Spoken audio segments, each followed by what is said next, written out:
ಕ್ಷಮೆಯಾಚನೆ ಬಂದೈತಿ.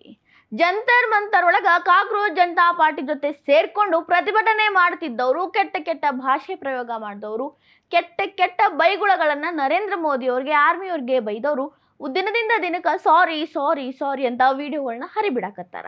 ಅದೇ ಲಿಸ್ಟ್ ಒಳಗ ಇನ್ನೊಂದು ಹಿಟ್ ಲಿಸ್ಟ್ ಇತ್ತು. ಒಬ್ಬ ಹುಡುಗಿ ನರೇಂದ್ರ ಮೋದಿ ಅವ್ರಿಗೆ ಬಹಳ ಕೆಟ್ಟ ಅಂದ್ರೆ ಅಶ್ಲೀಲವಾದಂಥ ಮಾತುಗಳಿಂದ ನಿಂದಿಸಿದ್ಲು, ಬೈದಿದ್ಲು. ಆಕೆಯ ಹುಡುಕಾಟ ಇತ್ತು. ಈಗ ಆಕೆ ದಿಢೀರಂತ ಸೋಷಿಯಲ್ ಮೀಡಿಯಾದಾಗ ಬಂದು ನನ್ನಿಂದ ತಪ್ಪಾಯ್ತು ಅಂತ ಸಾರಿ ಕೇಳಕತ್ತಾಳ. ಆಕೆ ಯಾರು ಅಂದ್ರ ರುಚಿಕಾ ಸಿಂಗ್. ನೋಡ್ರಿ. जुलाई को मैं सीपी गई थी अपने फ्रेंड्स के साथ.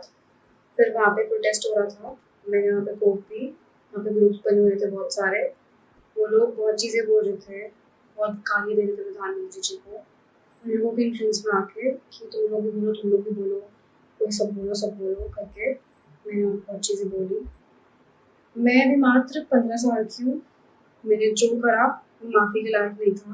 मैंने बहुत गंदी चीज़ें बोली है, बट ये मेरी पहली और आखिरी गलती होगी. इसके बाद मैं ऐसा कुछ नहीं करूँगी और ना ही वो चीज़ मैंने कभी पोस्ट की थी.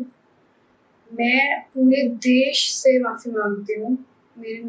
मैं इतनी शर्मिंदा हूँ, मैं अपनी नज़र भी नहीं उठा पा रही हूँ. मैं सबसे माफ़ी मांग रही हूँ, मुझे प्लीज़ माफ़ कर दीजिए प्लीज़. ಕೇಳಿಸ್ಕೊಂಡ್ರಲ್ರಿ, ನೋಡಿದ್ರಿ ಯಾರಪ್ಪ ಇವರು ಅಂತ ಅನ್ಸಿರ್ತೈತಿ. ಎಲ್ಲೋ ನೋಡ್ಲೇ ಇಲ್ವಲ್ಲ ಅಂತ. ಯಾಕೆ ಹಿಂಗೆ ಅನ್ಸುತ್ತಂದ್ರ, ಅವತ್ತು ಬೈಗುಳಗಳ ಸುರಿಮಳೆ ಸುರಿಸಿದ್ದು ಇದೇ ಮುಖ, ಆದ್ರೆ ಸ್ವಲ್ಪ ಮೇಕಪ್ ಆಗಿತ್ತು. ಅದಷ್ಟೇ ಅಲ್ಲ, ಅವತ್ತು ದುರಹಂಕಾರ, ಅಹಂಕಾರ ಎಲ್ಲವೂ ತುಂಬಿತ್ತು. ಇವತ್ತು ನನ್ನನ್ನು ಕ್ಷಮಿಸಿ ಬಿಡ್ರಿ ಅಂತ ಕೇಳೋದ್ರ ಹಿಂದ ಒಂದು ಕತ್ತಿ ಐತಿ.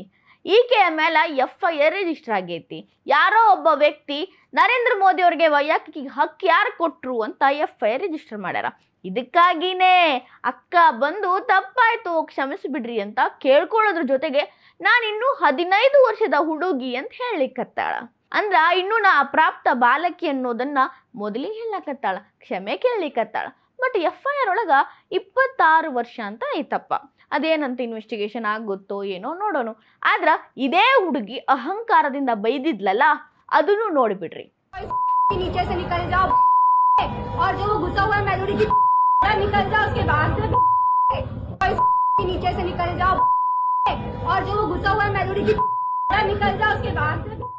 ಈ ವೇಳೆ ನೋಡ್ರಿ, ಈಕೆನೆ ಈಗ ತಪ್ಪಾಯ್ತು ಅಂತ ಸಾರಿ ಕೇಳಕತ್ತಿರೋದು.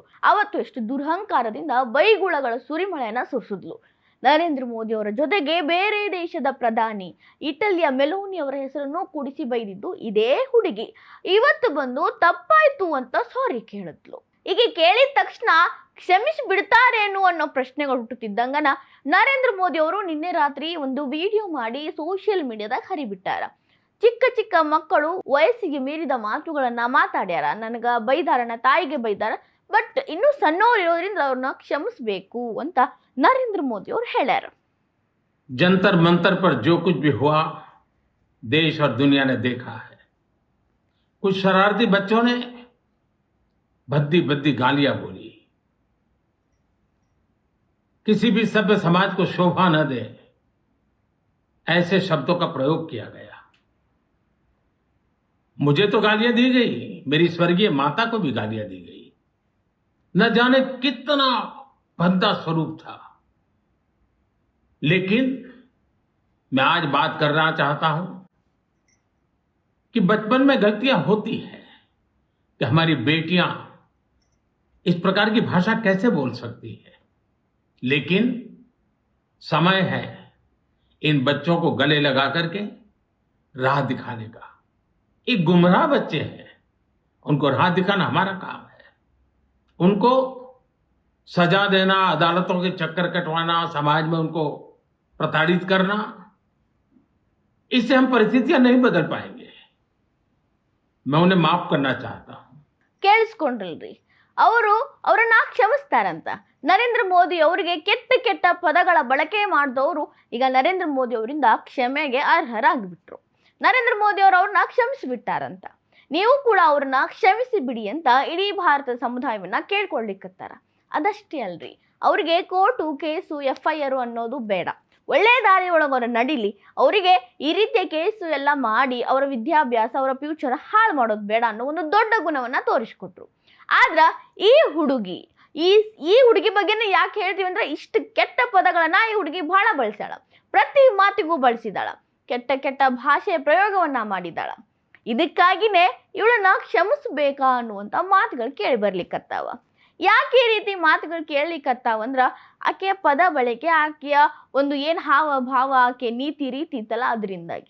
15 ವರ್ಷದವಳು ಅಂತ ಹೇಳ್ಕೊಳಕತ್ತಾಳ. ಇದಷ್ಟೇ ಅಲ್ಲ, 26 ವರ್ಷ ಅಂತ ಹೇಳಿ FIR ಒಳಗೆ ಫೈಲ್ ಆಗೈತಿ. ಇದ್ರ ಜೊತೆಗೆ ಇನ್ನೊಂದು ಬ್ರೇಕಿಂಗ್ ಐತ್ರಿ. ಈಕೆ ಒಂದು ಸಲೂನ್ಗೆ ಕೆಲ್ಸಕ್ಕೆ ಹೋಗ್ತೀನಿ ಅಂತ ಹೇಳಿದ್ಲಂತ. ಮೀಡಿಯಾದವರು ಆ ಸಲೂನ್ ಹೋಗಿ ವಿಚಾರಿಸಿದ್ರ, ಆಕೆ ಅಲ್ಲಿ ಕೆಲಸಕ್ಕೆ ಹೋಗ್ತಿರ್ಲಿಲ್ಲ, ನೇಲ್ ಆಟನ ಕಲಿಯೋದಕ್ಕೆ ಹೋಗ್ತಿದ್ಲಂತ. ಅದಷ್ಟೇ ಅಲ್ಲ, ಅಲ್ಲಿನ ಮಾಲೀಕರು ಹೇಳ್ತಾರ, ಆಕೆಯಲ್ಲಿ ರುಚಿಕಾ ಸಿಂಗ್ ಅಂತ ಹೋಗಿರ್ಲಿಲ್ಲ, ಮೆನ್ಶಿಲ್ ಜೈನ್ ಅಂತ ಹೇಳ್ಕೊಂಡಿದ್ಲಂತ. 8 ದಿನ ಕ್ಲಾಸಿಗೆ ಹೋಗಿದ್ಲಂತ. ದಿನಾನು ಕೂಡ ಆಧಾರ್ ಕಾರ್ಡ್ ತಗೊಂಬಂದು ಕೊಡು ಅಂತ ಅಲ್ಲಿನ ಮಾಲೀಕರು ಮತ್ತೆ ಅವರಿಗೆ ಕಲಿಸ್ಕೊಡೋರು ಕೇಳಿದ್ರಂತ. ನಾಳೆಯಿಂದ ತಂದಿಲ್ಲ ಅಂದ್ರೆ ಬರಬೇಡ ಅಂದಿದ್ದ ದಿನದಿಂದ ಆಕಿ ಬರಲೇ ಇಲ್ಲಂತ. ಆಧಾರ್ ಕಾರ್ಡನ್ನ ತಂದು ಕೊಟ್ಟಿಲ್ಲಂತ.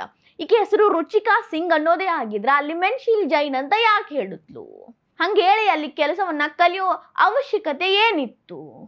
ಇಷ್ಟೊಂದು ನಿಗೂಢತೆ ತುಂಬಿರೋ ಈ ಹುಡುಗಿಯನ್ನ ಅದು ಹೆಂಗೆ ಪೊಲೀಸರು ವಿಚಾರಣೆ ಮಾಡದೆ ಬಿಡಬೇಕು? ಕೆಟ್ಟ ಪದಗಳ ಬಳಕೆ ಒಂದನ್ನೇ ಕ್ಷಮಿಸಿ ಬಿಡೋದಾದ್ರೂ ಈಕೆಯ ಬ್ಯಾಕ್ಗ್ರೌಂಡ್ ಅನ್ನ ಚೆಕ್ ಮಾಡ್ಬೇಕಾಗಿರೋ ಅವಶ್ಯಕತೆ ಎಷ್ಟೈತಿ? ಇದೆಲ್ಲವನ್ನ ನೋಡ್ಕೊಂಡು ಈಕೆ ಬಗ್ಗೆ ವಿಚಾರಣೆ ಆಗಬೇಕಾ ಆಗಬಾರ್ದು ಅನ್ನೋ ಮಾತುಕತೆಗಳು ಕೂಡ ನಡೆದವ. ಆದ್ರ ನರೇಂದ್ರ ಮೋದಿ ಅವರು ದೊಡ್ಡ ಮನಸ್ಸು ಮಾಡಿ ಕ್ಷಮಿಸಿ ಬಿಟ್ರು. ಆದ್ರ ಜನ ಈಕೆಯನ್ನ ಕ್ಷಮಿಸ್ತಾರೇನು? ಈಕೆಯನ್ನ ಕ್ಷಮಿಸಿದ್ರ ನಾಳೆ ಇನ್ನೊಬ್ರು ಇದೇ ರೀತಿಯ ತಪ್ಪನ್ನ ಮಾಡಿ ಅವರು ಕ್ಷಮೆ ಕೇಳಿ ನಮ್ಮನ್ನು ಕ್ಷಮಿಸ್ರಿ ಅಂದ್ರ ಇದು ಹಿಂಗೆ ಮುಂದುವರಿಯುತ್ತ. ಹಾಗಾಗಿ ಜನ ಕ್ಷಮಿಸ್ತಾರಾ ಅನ್ನೋ ಪ್ರಶ್ನೆ ಹೆಚ್ಚಾಗ್ಯಾವ.